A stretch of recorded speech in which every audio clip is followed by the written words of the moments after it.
Ladies, we're ready. Good morning. Congratulations, when are you due? Good day. Well, welcome to another episode of Good Day with Daniel Bennett. It's great to have you join us today. And I want to start off by encouraging you to go to gooddaygtn.com to get a free copy of How to Be a Water Walker. It's our giveaway for right now. And highly recommend it. Again, this really is about, walking on water with Jesus. It's not just about like, I want to do cool things, I want to do miracles, whatever else. It's really also, Jesus is on the water. If he's walking on water and you want to walk with him, then walking on water is actually part of walking with God. There's levels of relationship and closeness that we'll never get to experience if we're not walking with him, doing the kinds of things that he's doing. And so, I recommend checking this out. And today, what I want to talk about is how to make great memories. And so, I like to touch on some of these little niche topics. Before I get to that, though, I do want to do a quick little topical look at something. I don't know what to call these yet, because it's not really a study, because I'm not handpicking ones that make a strong point. One of the reasons why I do this is because one of the things I like to do with the Bible, there's many ways to study the Bible, but sometimes I like to go to like an online concordance and type in a word or a phrase or a few different words and just read like 100 scriptures about that topic. And some might not be relevant, but you can really find out a lot of cool stuff doing that. I'm doing a small snippet of that right here where I just grab a handful of scriptures on a topic. So I'm going to look at a few scriptures on a topic and then a few quotes about the topic. And maybe at the quotes, maybe they'll be good, maybe not. So we'll just quickly do a quick topical one. And this one's about laughter and gladness. Right? You see these things in the Word, and so I want to cover a few things on what about laughter and gladness and enjoying life, right? So Proverbs 17:22 says, "A merry heart does good, like medicine, but a broken spirit dries the bones." Right? I mean, this one's a really huge one, right? A merry heart isn't just nice. Oh, that's nice to have. That's cool if you're happy.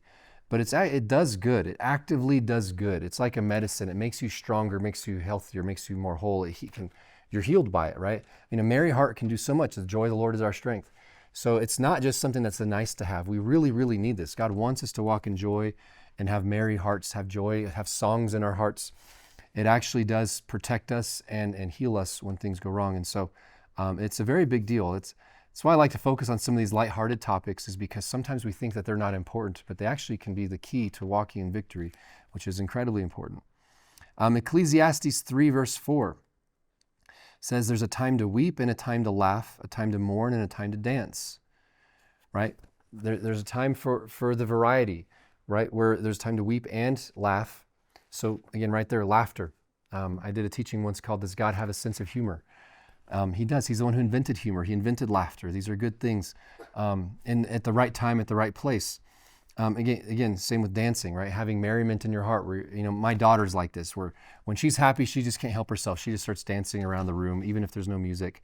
And so, Proverbs 126 verses 1 through 3. So, Psalm 126. There aren't that many Proverbs. Psalm 126, starting verse 1. It says, "When the Lord brought back the captivity of Zion, we were like those who dream. Then our mouth was filled with laughter and our tongue with singing. Then they said among the nations, the Lord has done great things for them. The Lord has gone and has done great things for us, and we are glad." Right? So again, when we realize, I guess this is speaking specifically of being brought back from captivity, but the source of our joy and our laughter really is just realizing what God's done for us.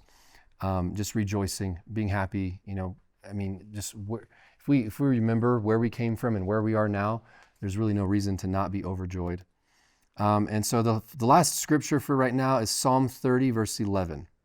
And it says, "You've turned me from my mourning into dancing. You've put off my sackcloth and clothed me with gladness." Right, so again, God wants to replace our mourning with dancing, not dancing because we have to, not dancing out of mourning, but actually replace it with joyful dancing. And instead of grieving, he wants to replace that with gladness. And so, now let's look at a few quotes here. Again, like I say, this isn't a teaching. I'm just kind of doing a quick little word study here. So this one, I don't know who some of these people are, but Victor Borge, I don't know if I'm saying that right, but he says, "Laughter is the shortest distance between two people." And I really like this quote because I've seen this happen a lot. I recommend this also when people go to other countries, other cultures. one of the best ways to break past the language barrier, right? If I speak a language and they don't understand it and I don't understand them, if you can find ways to make each other laugh, you can create this bond even though you don't even understand each other. I've seen this happen over and over. One of the best ways to do this is actually try to speak their language, and then when you mess up, they can laugh at you. And it's like, hey, it's a win-win. I either communicated well or we bonded by laughing at me. It's a theme in my life, apparently. But yeah, laughter really is great. I mean, when you have a real bond, when you can hang out with people and laugh together, have fun together. I talked before about enjoying meals together. It really does create a bond that's important. We're not supposed to just have logical relationships with each other. We're supposed to enjoy each other and have fun. Same with parenting. I love with my kids around the dinner table when someone does something funny and we all just burst out laughing, and it becomes lifelong memories. So laughter is the shortest distance between two people. So this next one by Mark Twain is humor is mankind's greatest blessing. So that's an interesting one. I wouldn't agree necessarily that it's our greatest blessing, but absolutely I see what he's saying, right? Is that if we can't laugh, if we can't enjoy life, what's the point of everything else? Right? The whole reason why we want to walk in freedom and peace and joy and all these things is so that we can enjoy life with God and with each other. So this last one is by Will Rogers, and he says, everything is funny as long as it's happening to somebody else. And I've heard this one before. I think somebody says, like, if something bad happens to, I forget, if something bad happens to you, it's hilarious. If something bad happens to me, it's a tragedy. If something bad happens to you, it's a comedy, something like that. I think it kind of depends on your sense of humor. Some people love slapstick. I prefer more like clever situations, but like with my kids, if somebody falls into a puddle and there's a video of somebody doing, tripping or something like that, they just crack up. And so I do understand it, even though that's not necessarily my sense of humor. So now I want to cut to our quick little promo for this little booklet. I encourage you to check this out if you haven't already, and I'll see you back here in just a minute.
Life comes with all kinds of storms. But when your boat is sinking, you might want to step out and learn how to be a water walker. Log on to gooddayGTN.com to get your free copy today. Well, welcome back. Like I said, I encourage you to check that out.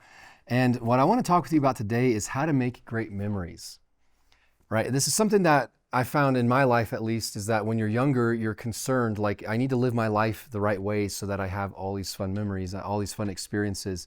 And as you get older, you can either look back with regret or look back with joy at all the memories that you've built and the ones you're still building. And so memories are very important, I find, because it's kind of a good memory is kind of like a celebration of a fun experience. And so it's good I think it's more about having the great experience. I'd rather have a good experience and forget about it than to remember things that weren't great experiences. I don't know. And so, I want to talk about a few tips on this and then answer a few questions about this also. But again, I'm a big fan of enjoying life because I really think that that's what God wants with us. We can have great memories with God. We can have great memories with people. We can have all kinds of great memories. And I do think it's very valuable. And even in the Old Testament, you see God reminding people, like, set up a memorial so you never forget that this happened. right? Set up a memorial to remember the crossing of the Red Sea, or, walking across the Jordan, or have a feast every year to remember this or that or the other. And so I think that remembering things is important. We shouldn't just go through life and just forgetting everything. You can go the other extreme, so I'll touch on that here a little bit. But I do think it's important to remember things and celebrate things. Now, and I get it. The Bible even says some people celebrate one day as more important than another, and others don't, and they both should do what they feel they should do. I'm a big fan of things like holidays, Christmas, birthdays, anniversaries, different things, because I just believe it is a good godly principle to remember things, to be thankful for things, to celebrate people. And so I think we should always be looking for more things to celebrate and remember and be thankful for, instead of just trying to reduce it to just a few. So you can go pretty overboard with it.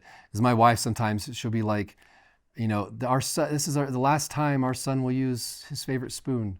And like little things, like I'm like, I didn't know that was a thing. It's like, come home quick. And so like sometimes like your baby's first steps, there's little things that everybody knows, like, oh yeah, that's a big deal. We need to see this, we need to see that.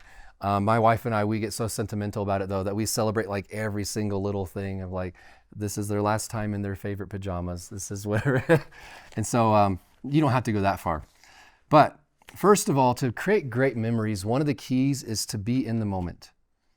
Right? To really embrace the moment and be present in the moment where you are. If you're always multitasking, if you're always thinking about other things, if you're always on your phone, if you're always doing something else, if you're always thinking about work while you're at home, if you're always thinking about home while you're at work, right? You'll miss out on what's right in front of you. I think it's important to be in the moment, be fully engaged in what you're doing. There's exceptions. Sometimes you have to multitask and juggle multiple things. But I'm talking about the ones you really want to enjoy. It's very valuable just to say, I'm going to enjoy this for all it's worth right now. And I'm going to be fully right here. I'm not going to think about anything else, no distractions. I just want to enjoy this as much as possible. Because what can happen, and I found this happen in my life a lot, is that I would look forward to something, and by the time I got there, instead of enjoying it, I was already looking forward to something else. And so I realized I'm never actually enjoying things, because by the time I get there, I'm thinking about what I wish I could do some other time. And so, it's like you go on vacation and you're like, oh man, I wish I could come here again. It's like, just enjoy it right now. Stop thinking about next time. Just enjoy this one. And so there's a lot of ways we can accidentally cheat ourselves. It's kind of like, you can kind of go any direction with this. I used to also have this thing where anytime something really cool happened, I would compare it to the past and say, oh, I've experienced better things before, so I didn't enjoy it as much as I could, right? I've had better friends, and I always would look at the past, or I'd look at the future. And God really had to show me, like, enjoy where you are right now, embrace where you are right now. And yeah, look back and enjoy it, look ahead and look forward to it. But maybe like 10% look back, 10% look forward, but 80% really focus on the present. And so being in the moment, when I was 12 years old, I got a camera, and I'm old enough that was a big deal. Like most people did not have cameras. Film was expensive. You had to get it developed, the whole thing. It's a long-term investment. And so I had this camera and I was so excited about it. I wanted to be a photographer. It wasn't a camera that would help you become a photographer, right? It's a fully automatic little cheap thing, but it was a big deal. But I noticed something. I'd go around with this camera and I noticed that I was removing myself from the moments. I wasn't actually having fun. I was taking pictures of everybody else having fun because I wanted to capture the picture. So I noticed instead of enjoying what was right in front of me, right? Instead of going to the zoo and looking at the animals, I was like, I need to take a picture of the animals. Instead of like going somewhere fun with friends, I'd be like, oh, I need to capture a picture of this. And so I noticed by trying to capture the memories, I was actually removing myself. And so I didn't have the memories to begin with. I was capturing things that were other people's memories or things that could have been memories. It's kind of like when people film fireworks. I was like, when have you ever looked at your phone and watched fireworks and been like, that's awesome? But when you see them in person, it's amazing. And so sometimes, like, by trying to capture it, we're removing ourselves and not actually experiencing it the way that we could have. And so, I just saw some amazing fireworks a few weeks ago, and just like, it was in multiple directions, and it was just amazing. And I was like, I'm not trying to film any of this. I'm just enjoying this moment for what it is, watching my kids have a blast. My daughter was pretending that she was creating the fireworks. One of my boys was pretending that he was in World War I or something, World War II. And so he pretended that they were all explosion, that he was in a war, in a battle scene. All his explosions, he's rolling around on the ground in combat. So they were both having a blast in totally different ways. And I just loved that, right? If I'd tried to just film the fireworks, I would have missed out on that. And so on the one hand, I was like, if I tried just to capture it perfectly and perfectly document the moment, I might miss out on it. But on the other hand, you can go the other extreme. You know, I've done a lot of things. I got that mindset because as a kid, I got so into the pictures that I realized I don't want to do that. I'm missing out. So then I went the other extreme, and I've been to countries where I didn't take a camera with me. And I'd spend tons of time with people, and I never took a single picture. And I enjoyed the moment, but now I wish I could look back and see photos. I mean, there's people that I really care about, and I don't even know what they look like anymore because I never took a picture of them. Especially in the world of missions, sometimes people, they go on a mission trip, and they just take pictures and take selfies, and they don't actually bond with anybody. They just kind of get these really cool pictures. And I was like, I don't want them to think that I'm here just for the newsletter. I'm not just here to take pictures of them, to have cool stories later. I actually care about these people. I just want to hang out with them. But I went so far that now I have no pictures, and I don't remember what they look like, and I don't remember stuff like that. So I think there's a balance there, right? Where it's embrace the moment, but also get some photos, get some memories, get some videos or whatever else. And now I would actually love to get one. They have 360 cameras now, video cameras. I want to kind of get one and put it in my dinner table and just record dinner with my family, at least a few minutes of it. Because later on, then you can put on a VR headset and look around and just watch the whole thing in 360. So I don't know, when I was growing up, and so I'm again at this age where some of my friends had video cameras when they were kids, their families did, and some didn't. And so the ones who had video cameras, they had these great videos of them as kids, and then others of us didn't. And so I was like, I kind of want to be, if there's one area to be cutting edge in, it's technology for capturing memories of your kids, because you really never get another chance to do that. So just throwing that out there. Are we sponsored by any kind of video camera company? So being in the moment. It's funny because some people, they throw a fit. Like if someone says, all right, let's gather for a photo, and a bunch of people say, oh, not another photo, and then they just throw this big fit. They don't want to smile, the whole deal.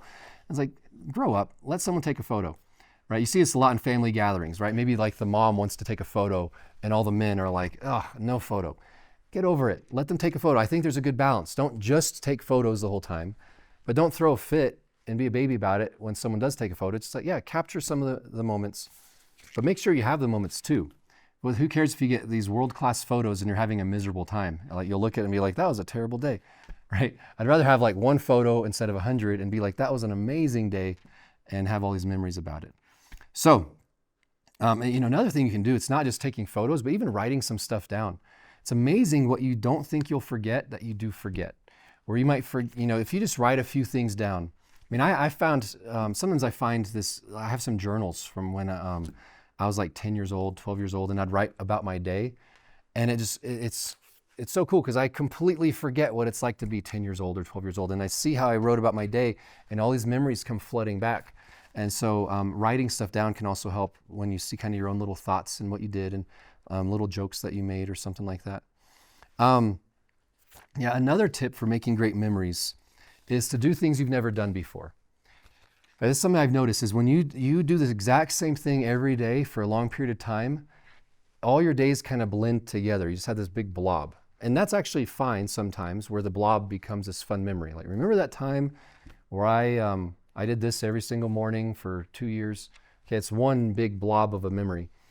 But sometimes if you want to make things more memorable, you need to try new things, right? Eat something different at your favorite restaurant, go to a different restaurant, go somewhere you've never been before, drive home a different way. Just trying different things can make life much more memorable, instead of just saying like, I know what I like, I'll do that every single time, right? Maybe go to a different place for vacation, or go a different time of year, or just try new things, right? If you're quiet, maybe try chatting with somebody that you wouldn't normally chat with. If you talk to everybody, maybe take more time just to observe. So trying new things can kind of break things up. It helps you remember everything better. So if you do the same thing over and over and over and over and over, it kind of just blurs away. As much as you enjoy it, it all just becomes the same thing, right? It's like my favorite meal. Say if I think of my favorite restaurant, my favorite meal at that restaurant, I don't know how many times I've eaten there because it all just blurs together. And I enjoyed it every single time, but it's just one big blur. If I eat something different, then I might have a totally different memory of it. And that's just referring to food. It can be all kinds of stuff. I don't know what the balance is, and I'd be curious what your balance is. Because for me, I kind of like to revisit my favorite things, but then I also like to try new things. And depending what it is, it's probably like 50-50 or 70-30, where like 70% of the time, if I'm going to watch a movie, I'd rather watch one of my favorite movies. But 30% of the time, I want to watch something I've never seen before, because I like to kind of give myself the chance to discover a new favorite that I haven't ever seen before. Kind of depends what it is. But I don't think it should just be all or nothing. I mean, you can do whatever you want to do. I'm just giving some tips that I think both are valuable. Another tip for making great memories is learning to recognize the little moments. And I think I touched on this before a while back, but a lot of the best moments aren't ones that you did on purpose. They're just little organic things that happened. And if you don't recognize it, then you might miss out, right? Where you might have planned this really fun event over here or planned this really cool moment over here, but maybe something along the way ends up being the most fun part. And so just learning to recognize and pay attention so you don't mess them up by accident. And I have a funny example for this one. At least it was funny to me. But once when I was in Nicaragua, I was 20 years old. This is a while ago. I was in Nicaragua helping a missions team who was, it was an eye doctor with a bunch of assistants. And so he would do eye exams in the mountains of Nicaragua and give people glasses. And it was really cool because there's people, excuse me, who hadn't been able to read in decades maybe. And he's giving them an eye exam. He brought all kinds of glasses of different types of prescriptions and found the right match for them. And suddenly they're able to read again. And it was really cool. One time though, it's funny because he would hand them like a little track or a little pamphlet, something like this, right? How to be a water walker. And he'd hand them something like this to practice with the glasses to see if they could read it. And so he didn't speak Spanish. I was the interpreter. So that's how I was helping out. And so he'd hand them something and say, here, read this to see if the glasses work. And so one time it was this older lady who hadn't been able to read in a long time, like years and years and years. And so she gets this thing and she starts reading about God's love. And it's so moving to me because she hadn't read in so long and she's reading about God's love and she's being moved by what she's reading, both the fact that she can read again and the fact of what she's reading. And so she's tearing up and it's this really cool moment, right? To have her eyes available again, reading about Jesus. And the doctor, since he couldn't understand Spanish and he didn't recognize the moment, he was just kind of like, awesome, you can read, next. Right? And he just took it away from her and he's like, all right, next. And so he didn't recognize it. And again, that wasn't really his fault because he doesn't speak Spanish. But a lot of times we do this by accident in a lot of different moments with our kids, with friends, with spouse, with whoever else, friends, family, all kinds of people, is if we don't notice these little moments that can be very magical, very, very amazing or special or funny or deep or whatever else, if we don't notice it, we might ruin it by accident, right? Like what if you're looking at a sunset with somebody and they're having this deep moment and then they say something very profound. Maybe they share some deep thought in their heart. And it's like, I'm kind of hungry, you know, and if you don't recognize it and you're like, let's go grab something to eat. You missed out on this potentially amazing moment where they were opening up about something and you're just so blinded by it that you just miss it. And you're like, let's go grab a sandwich or something. And so again, this kind of stuff happens by accident all the time. I don't think there's any way to avoid accidents like this happening, but we can train ourselves to look for it.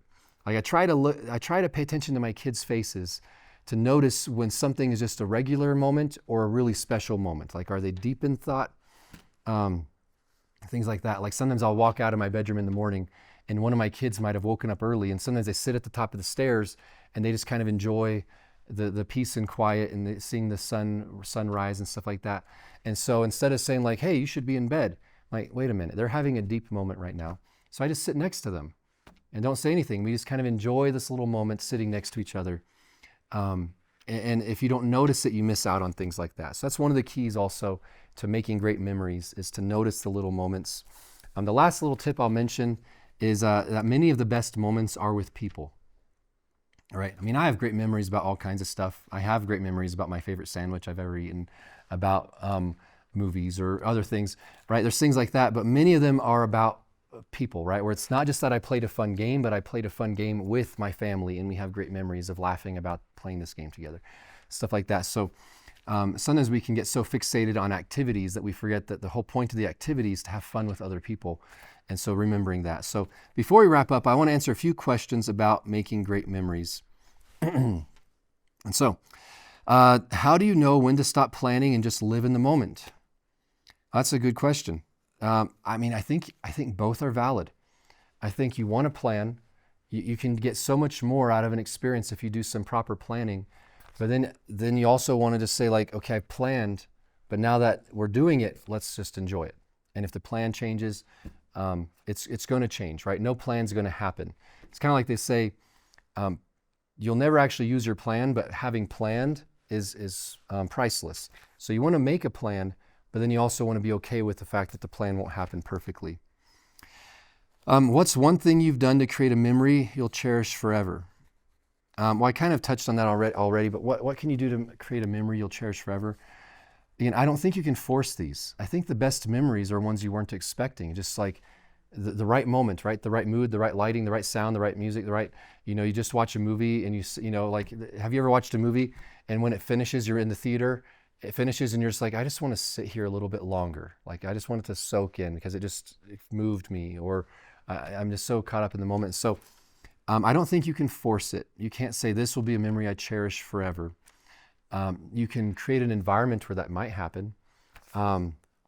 It's like when you hear about like bridezillas, where they're like, for 20 years, I've been planning my wedding and this will be the happiest day of my life. And it ends up being miserable for everybody, but they go into just rage mode, trying to make it this special moment. And that's not how things like that work. You'll actually have more fun if you accept that not everything will go how you want it, and you don't put so much pressure on people, and you don't become completely self-centered about it, and you think about what would bless others. And again, you can overplan to where you ruin it for yourself. So how do you balance capturing a moment, like taking photos, and truly living in it? Okay, I already kind of touched on this one. Again, I would just say the answer is that I recommend that you do try to balance it. You try to do both. I would say like 90-10, like 90% focus on enjoying the moment, and then 10%, oh yeah, let's try and capture a little bit of this so we can remember it later. But I'd say both are valid, but you don't want to just go one extreme or the other. And there's different personality types. Some people only want to do one, some only want to do the other. And so that can be a healthy balance if the one who wants to have fun forces the other person to have fun, and the one who wants to capture memories forces the other person to capture memories. Sometimes that works out. Usually it leads to a lot of conflict though. So it's good, I think, if both people learn to appreciate it. And so, last one real quick. How can I make sure I hold on to the memories that matter most? Like I said, photos are good, videos are good. Writing things down. Just writing down not just the moment, but why was this moment special? What were some fun things that happened? And just kind of, capture some of your thoughts so that later on you can look back at it and it'll jog a memory. You kind of want to spark something where you'll remember it. And I'm a big fan of going down memory lane in moderation. So before we go, again, I want to remind you to check out How to Become a Water Walker. Again, this is not just about living a life of miracles. It's really about living a supernatural walk with God, where you're doing amazing things with Him. You're stepping out in faith. You're walking in peace. You're doing things that might terrify you. If you really want to follow God, He's going to lead you to do things that you can't do in your own strength. And so highly recommend this to learn how to do that. And I will see you tomorrow. Have a great day.